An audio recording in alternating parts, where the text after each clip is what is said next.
Whatever your doubts about opinion polls, you should ignore a recent example. Yes, that survey. The survey conducted by Siena College and the New York Times gave many people chills. This showed Donald Trump winning the presidential election by significant margins over Joe Biden in many swing states that are most likely to decide next year's presidential election. The survey is of course just a snapshot and has been criticized. But it tells a cautionary tale nonetheless. Especially when paired with the certainty that if Trump is elected, he will be well on his way to turning the United States into an authoritarian regime.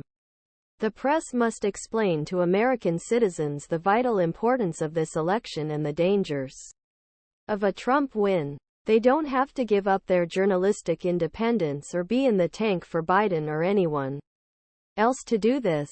It is now clearer than ever that Trump, if elected, will use the federal government to go after his political rivals and critics, even deploying the military for this purpose.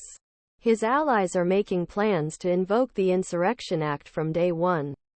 When a University of Virginia law professor revealed these plans, he told the Washington Post that the United States would then look like a banana republic.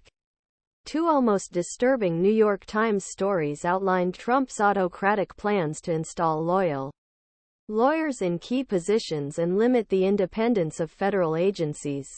The press often does not do an adequate job of conveying these facts. Instead, journalists emphasized Joe Biden's age and Trump's freewheeling style. They attribute the public's attitude to polarization as if they had no role in it. And of course they make choice based on the horse race rather than what happens a few distances from finish line. Here's the thing to consider if you want the United States to be a place where elections determine outcomes. Voting rights matter. And politicians don't baselessly judge their opponents. Trump can't be re-elected. When Americans understand how politics affects their lives, they vote accordingly. We've seen this happen with abortion rights in Ohio, Virginia, Wisconsin, and beyond. In this regard, voters clearly understood that long-established rights were usurped and reacted violently to this. Women don't want to die for Mike Johnson's religious beliefs, Vanity Fair's Molly Jong-Fast said on MSNBC, referring to the theocratic House Speaker. Abortion rights are an internal issue. It is personal and immediate. It's harder than Joe Biden is old.